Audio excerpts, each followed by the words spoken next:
Salam destinasi silaturahmi Himpunan Alumni IPB Kabupaten Subang. Baik, pada kesempatan kali ini kita kedatangan tamu istimewa, yaitu Sekjen Himpunan Alumni IPB DPC Kabupaten Subang yang sudah tidak asing lagi, Kang Mbot Karismawan Suheli. Nih, bagaimana kabarnya, Kang Mbot? Alhamdulillah, Kang Ferdi. Apa nih kegiatan sekarang di musim-musim seperti ini nih? Ya, alhamdulillah kegiatan sih masih di bidang wirausaha, Kang Ferdi. Bidang wirausaha. Banyak kan di wirausaha makanan. Makanan, oke. Nih, sebelum kita bahas tentang usaha-usaha, jadi kegiatan destinasi silaturahmi kali ini ke Kang Sekjen Himpunan Alumni IPB Kabupaten Subang itu adalah episode yang ke-12. Jadi sudah tidak terasa ya, kita sudah ada episode ke-12, sudah banyak sekali ya. Jadi buat teman-teman Himpunan Alumni IPB yang sekiranya ingin gitu ya di di podcast atau didatangi oleh kita selaku pengurus gitu ya, bisa menghubungi pengurus Himpunan Alumni IPB DPC Subang. Nanti kita insya Allah akan jadwalkan dan akan bersilaturahim ke tempat Akang Eteh semuanya gitu ya. Jadi kita bersilaturahmi sambil kita membicarakan terkait bagaimana sih konsep-konsep kealumnian IPB Kabupaten Subang ini. Baik, Kang Karismawan tadi, sangat luar biasa nih kegiatannya. Tapi sekarang udah ada sedikit ini ya, langsing ya. Boleh ceritakan dulu, bisa gitu ya diet dari yang tadinya sangat gemuk gitu ya. Dulu berapa awal-awal berat badan ini? Ya, dulu waktu keluar kuliah sih masih 120. 120, subhanallah sekali ya, 120. Sekarang berapa nih, Kang Karis? Alumni itu 130, Kang, dulu pas awal-awal. 130 ya. Sekarang di berapa nih? Di 100 lah. 100. 30 kilo, bayangin ya, sahabat alumni Subang semuanya. Ini tentunya sebuah prestasi yang perlu kita contoh ya, penurunan berat badan ini gitu ya. Jadi orang sekarang katanya alumni muda sekarang itu yang pertama harus dilihat itu adalah good lookingnya dulu gitu ya. Jadi kalau good lookingnya sudah baik, biasanya rezekinya juga akan baik gitu ya. Baik, ini pencapaian ya yang sangat luar biasa, Kang Karis. Apa nih metode yang dilakukan nih sebelum kita ngobrol lebih lanjut? Tadi 30 kilo itu apa yang metode yang dilakukan sehingga bisa turun sangat drastis ini? Beban hidup sih. Beban hidup. Lebih ke beban hidup. Jadi kayaknya ini sebagian kesini alumni karena berusaha ya, bolak-balik gitu ya ke pasar dan sebagainya, akhirnya turun. Ya, jadi buat sahabat-sahabat alumni semua gitu ya, ini merupakan bisa dicontoh gitu ya. Kalau yang susah udah diet, terus udah olahraga yang sangat maksimal, tapi belum juga turun ya. Jadi perbanyaklah beban hidup. Baik, Kang Karis, boleh cerita dulu. Nah, cerita dulu tuh kenapa sih memilih IPB gitu ya, selepas SMA gitu ya. Kenapa sih harus memilih IPB gitu ya? Kenapa nggak ke ITB atau ke Unpad atau ke yang lainnya? Boleh cerita dulu dari situ, Kang? Siap. Mungkin dari saya sama kayaknya mewakili angkatan-angkatan saya, Kang. Jadi dulu tuh IPB itu pendaftarannya itu nyuri star. Jadi nggak kayak sekarang kan barengan kan. Bareng ya. Dulu tuh nyuri star. Jadi kalau kita ujian nasional bulan April, nah IPB ini udah ngeluarin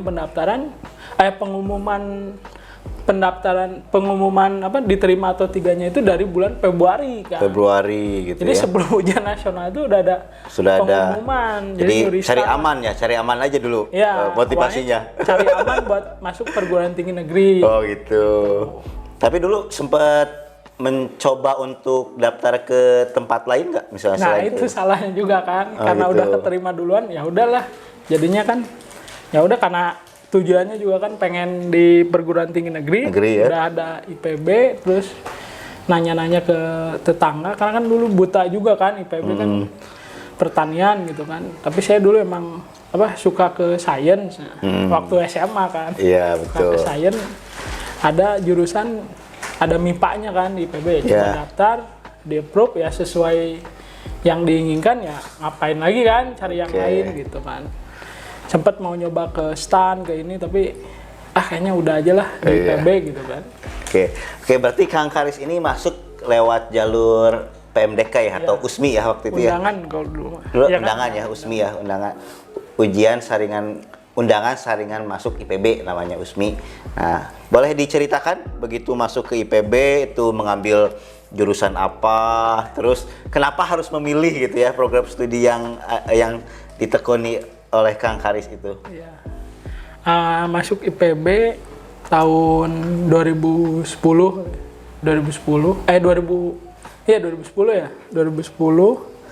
angkatan 47. Dulu karena kan seneng MIPA jadi ngambilnya jurusan fisika. Oh, fisika ngambil. Wah, prodi yang sangat susah itu. Susah untuk dipelajari ya. Orang-orang fisika. Terus ngambil fisika. Nah, kenapa dulu nih? Kenapa dulu mengambil fisika? Kenapa nggak ke pertaniannya atau perikanannya gitu? Karena kan dulu senang ngoprek gitu kan, senang listrik, senang rumus gitu kan. Nah, karena adanya fisika kayaknya lebih ini bakal enak gitu kan karena suka fisika pas ada jurusan fisika gitu. Ya udahlah pilih itu. Oke, setelah masuk ke IPB ya di program studi fisika. Mungkin sebelum itu ada salam-salam dulu kepada teman-teman angkatan di 46. Siapa aja yang masih sekarang berhubungan atau kontak dengan Kang Karis? 47 sih. Oh, 47 ya, maaf. 47. Kalau angkatan banyak sih Kang, dari 45 juga kan, dari 44. Alhamdulillah lah. Kalau di PB kan masih pada kenal kan, kakak-kakak kelasnya juga dulu ngerangkul gitu kan. Kalau di 47 siapa aja yang sekarang masih kontak-kontak? Bisa sambil salam-salam nih. Ini yang editor. Brad ya. Dia siapa? Dede Dadang, Japar, banyak sih masih aktif juga di alumni. Masih aktif ya. Kayak Arman, terus Ujang Kadapi kan, terus ada siapa lagi banyak, si Yusuf. Ya si berikutnya ya. Ella, jadi banyak lah. Nanti berikutnya nih angkatan 47 nih, kita datangin juga untuk bersilaturahmi ke tempat yang teman-teman yang tadi oleh Kang Karis disebutkan. Nah, kita bersilaturahmi saja sambil ngobrol-ngobrol ringan gitu kan dan sebagainya. Oke, Kang Karis, nah begitu masuk ke IPB, nah boleh diceritakan dulu kehidupan di IPB itu seperti apa sih yang Kang Karis alami itu, suka dukanya dan sebagainya gitu, bisa diceritakan dulu? Ya kalau di IPB, ya awal-awal sih kaget kan, karena IPB itu sebelum masuk kuliah kan ada matrikulasi kan. Iya, matrikulasi ya. Kita milih 2 pelajaran kan, satu matematika sama kimia kan. Kimia, betul. Nah kebetulan saya dapat kimia dan kan saya dulu dari SMA 2 Subang. Nah dari SMA 2 Subang tuh ada 4 orang kan. Nah, bisa disebutkan 4 orang siapa aja? Ada Dendi, Brad, Pajar, Maulana. Maulana ya. Nah kebetulan 3 orang tuh dapat kimia semua. Saya, Dendi, sama Pajar kan. Ya karena kan dulu di SMA 2 santai kan belajarnya, tiba-tiba masuk kuliah kan satu Indonesia disamain kan sama orang-orang kota, kaget juga kan. Benar-benar kaget. Kagetnya kenapa nih? Apakah tidak bisa menyaingi orang kota ataukah kehidupannya gitu kan, biasa kita dari kampung terus sedang dari metropolitan, apa yang membuat kaget gitu kan? Ya kaget karena ya biasa sistem belajarnya teh kan. Oh gitu. Biasanya SKS gitu, tiba-tiba dapat materi kan. Materi kimianya kan luar biasa juga kan, walaupun matrikulasi kan susah banget dulu tuh. Tapi selamat di matrikulasi ini. Ya alhamdulillah. Barang-barang kan. Biasanya matrikulasi ini banyak yang gagal juga ya. Terus semester 1 ke semester 2 ya. Pokoknya TPB itu banyak yang gagal lah. Jadi kalau zaman saya di angkatan 42 itu ya kurang lebih ya 10% lah yang DO itu. Jadi kalau udah selamat di tahun pertama itu serasa lega gitu. Gak apa-apa asal ada D juga, yang penting bisa lolos gitu kan. Nah, biasanya di matematika ya, pengantar matematika sama kalkulus tuh banyak yang tereliminasi itu dari situ ya. Nah, mungkin nanti teman-teman juga banyak cerita sendiri. Nah, tadi kan hanya di bagian matrikulasi. Terus sepanjang setelah matrikulasi sampai lulus, mungkin ada hal-hal menarik yang bisa diceritakan, Kang Karis? Banyak Kang, banyak ya. Apalagi kan sama yang satu angkatan, terus dari satu sekolah kan, karena kita kan diterpa di sekolah SMA yang sama. Tiba-tiba ke IPB gitu kan, nerima mata-mata kuliah yang dimatrikulasi luar biasa gitu kan. Luar biasa sulit lah kalau buat saya kan. Apalagi sampai ya jurusan fisika kan dulu kan jurusan fisika pas dapat di TPB nilai C ngedon Kang. Oh gitu. Ngedon Kang. Aduh, kedepannya gimana? Wah, ngedon banget itu pas nilai C kan. Dapat fisika nilai C ngedon. Nah, habis itu kan udah ya teman-teman juga sama kan, standar lah karena ya patokannya kan sama-sama satu SMA, berarti kan materinya sama di kampus ya, nilainya sama, berarti ya emang kita porsinya segitu mungkin kan, ya udah. Nah, pas masuk semester 3 ke jurusan kan di IPB itu kan TPB langsung ke jurusan kan, semester 3. Lebih kaget lagi. Lebih kaget lagi kan orang-orang. Saya masuk hari pertama tuh lihat, aduh itu orang pada pinter semua kan. Saya pada kacamata, rapi, kemeja. Kan saya jarang dulu kalau kuliah tuh jarang pakai kemeja kan. Paling pakai kaos polo lah. Paling nih juga seringnya pakai kaos ya. Saya lihat, aduh pada pinter-pinter semua, ngobrol kan. Ada kenalan loh orang Bandung kan. Ngobrol ya pinter-pinter semua kan. Aduh gimana? Nah itu sebulan berjalan baru tuh pada terbuka kan. Pada terbuka. Nah ini fisikanya berapa? Oh ada yang A gitu kan, ada yang B. Tapi kebanyakan ya C, D, E juga berarti kan. Sama ya. Jadi kan sama juga kan. Jadi kadang-kadang kita itu sering melihat ini ya pada sawang sinawang ya bahasa ininya, atau selalu melihat itu rumput tetangga itu lebih hijau gitu. Padahal ya sama aja, kita dari kampung juga tidak selalu ya terbelakang. Banyak alumni-alumni IPB yang dari Subang justru malah makin berkembang gitu ya terkait dengan ini. Nah itu kan tadi dari segi akademis dari atau perkuliahan. Kalau di luar perkuliahan misalnya kehidupan organisasi dan sebagainya, dulu Kang Haris bagaimana nih begitu waktu di IPB itu? Nah dulu kuliahnya Kang ke organisasi paling ikutan di himpunan sama di namanya teh Fokus itu kan. Fokus. Alhamdulillah pas semester 4 semester 5 gitu. Saya ketua Fokus kan. Ketua Fokus. Nah, karena nilai jadi nggak terlalu banyak kegiatan-kegiatan di luar gitu. Ya lumayan nilai di semester 3 ya, karena akademisi juga kan ngaruh juga Kang emang.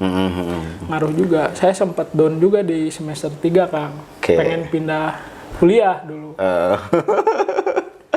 Pengen pindah kuliah. Oke, tadi kan kita sudah bicara waktu SMA sebelum masuk ke kuliah, terus begitu juga kehidupan di kampus dan kehidupan organisasi.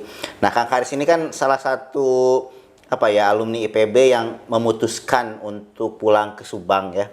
Nah, kira-kira apa sih yang menjadi latar belakang kembali ke Subang ini gitu ya? Apa yang menjadi dorongan gitu Kang Haris untuk kembali ke Subang? Ya, pertama kalau saya sih dari orang tua Kang. Orang tua kan saya kebetulan anak tunggal lah. Jadi kan kasihan kalau saya juga udah kerja di Jakarta kan. Tapi orang tua kan kasihan juga kan di sini sendiri gitu kan. Akhirnya saya memutuskan buat balik ke Subang gitu kan. Walaupun dulu nggak ada istilahnya nggak ada plan di Subang ngapain gitu, tapi ya alhamdulillah kalau udah ke daerah sendiri kan kita bisa banyak relasi. Sangat luar biasa ya. Jadi kan salah satu tanda orang berhasil itu adalah memuliakan orang tua ya, Ibu. Jadi ada panggilan gitu ya, walaupun tadi sudah bekerja di Jakarta gitu ya, tapi begitu ya perintah orang tua untuk pulang ke Subang, akhirnya mau ke Subang. Nah tadi di awal sempat berbicara tentang bisnis nih yang dijalankan gitu ya. Bisa diceritakan kira-kira bagaimana jatuh bangun membuat bisnis gitu ya. Terus sekarang bisnis apa aja yang lagi digeluti dan sebagainya itu? Banyak sih Kang, bisnis yang dari pertama pulang ke Subang kan karena nggak tahu plan apa-apa kan. Sempat ternak ayam, ternak ikan juga kan. Ikan nila dulu kan, nila merah, nila hitam. Terus akhirnya ya karena awal pulang kan nggak kuat mental, ya relasi juga dulu kan masih kurang juga kan. Jadi ya alhamdulillah gitu kan. Yang itu kan tutup semua. Beberapa periode ya tutup semua, ya udahlah. Sempet ya alhamdulillah ada kerjaan lagi lah gitu kan, proyek di Subang, sempet kerja lagi 2 tahun, habis itu ya balik lagi ke usaha. Jadi kalau masuk ke daerah-daerah Wera ini 312 nanti ada pas belokan itu ada warung Nyambot, warung apa Suhaili ya terkenalnya. Nah, sekarang tuh di situ. Jadi kalau alumni PB semua gitu ya, rekan alumni PB berhenti di situ, bilang aja alumni PB temannya Karis Mbot. Nanti insya Allah dijamu gitu. Walaupun tidak kenal nggak apa-apa, berhenti saja gitu ya. Nah, baik. Tadi sudah banyak bercerita juga tentang bisnis dan sebagainya gitu ya. Mungkin ada pesan untuk alumni-alumni IPB yang dari Subang, yang sekarang mungkin masih bingung juga ya, mau kembali ke Subang atau bekerja di tempat lain. Juga untuk mahasiswa-mahasiswa IPB yang asal dari Subang, adakah motivasi sehingga alumni-alumni IPB itu, terutama yang dari Subang itu, ada kemauan untuk kembali ke Subang? Bisa disampaikan mungkin ke teman-teman alumni muda gitu ya, ataupun ke mahasiswa yang masih ada di IPB sekarang ini? Ya motivasinya tetap bekerja keras lah kan. Tetap bekerja keras. Bekerja keras, walaupun mau dimanapun, mau di Subang atau di luar Subang, yang penting kan kita tetap kerja keras, nyari uang yang halal, jangan ya kalau alumni PB insya Allah sih nggak banyak gengsi kan. Ya betul. Keluar aja udah semua udah palu gada apa aja dikerjain lah, mau jadi apa pasti dikerjain. Saya yakin gitu. Paling ya motivasi kalau balik ke Subang, insya Allah di Subang kan sekarang ya dibanding tahun saya kesini pulang gitu sama sekarang kan lebih banyak perusahaan kan, ya, sekarang lebih banyak perusahaan, lebih banyak apa, perkembangannya lebih cepat lah, lebih pesat. Insya Allah walaupun mau di Subang juga gitu kan, atau di bidang-bidang yang lain, mau di bidang usaha atau di bidang di swasta, udah banyak yang bisa ini gitu. Oke. Nah itu ya, jadi untuk alumni muda, untuk mungkin mahasiswa IPB yang berasal dari Subang, jangan takut kembali ke Subang. Dan di Subang juga sekarang sudah ada himpunan alumninya untuk IPB. Ya insya Allah kita nanti coba berembuk gitu ya, apakah penempatan usaha gitu ya, ataukah nanti pekerjaan, kita saling bertukar pikiran gitu ya, supaya intinya tuh alumni IPB yang khususnya dari Subang itu bisa terwadahi gitu ya di sini. Kita coba komunikasikan dan sebagainya. Nah terakhir mungkin Kang Karis ya. Nah, kira-kira Kang Karis tuh harapan ke Subang nih, untuk Kabupaten Subang itu, harapannya Subang itu akan ingin tuh seperti apa sih gitu kan ke depannya? Ya Subang ya walau bagaimanapun ya tempat lahir kan Kang, maupun mau gimana-gimana ya pengennya kan Subang ya lebih maju lah dari sekarang gitu kan. Harapannya ya Kang Ferdi juga bisa jadi Bupati Subang. Gitu. Nanti melangkahi ya, kan? Kang Agus satu ketua. Ya mungkin setelah Kang Agus gitu kan. Amin, kita aminkan karena kan dulu. Udah tau lah track record Kang Ferdi gitu kan. Gitu paling Kang. Ya kalau Subang mah ya segini juga udah alhamdulillah lah gitu kan. Apalagi udah pesat gitu, mau gimana juga, walaupun misalnya apa, ya kita tetap sebagai alumni kan tetap berkontribusi gitu. Walaupun kontribusi kita nggak semewah yang lain gitu kan, tapi kita tetap berkontribusi di bidang-bidang yang lain. Oke. Ini sangat luar biasa sekali ya. Menjadi Kang Karis ini salah satu alumni yang termasuk golongan muda lah, masih punya energi dan sebagainya. Dulu pas pembentukan juga kayaknya baru pada lulus ya, Kang Karis ini datang gitu kan, siapa dan sebagainya gitu kan. Akhirnya kita ngumpul bersama sampai sekarang itu ya kekeluargaan aja yang ada gitu kan. Apa yang kita punya gitu kan, kita kumpul-kumpul, ngopi-ngopi bersama, dan akhirnya ya kekeluargaan ini terus terjalin. Nah harapannya ini tuh terus dikaderisasi gitu ya. Nanti alumni-alumni muda yang baru lagi bisa mengikuti jarak-jarak kita yang sudah sebagai pendahulu di himpunan alumni IPB ini. Baik, mungkin cukup untuk podcast kali ini. Kita kasih salam dulu ya, destinasi silaturahmi himpunan alumni IPB Kabupaten Subang gitu ya. Baik, kita bareng-bareng Kang Karis. Destinasi Silaturahmi Himpunan Alumni IPB Kabupaten Subang.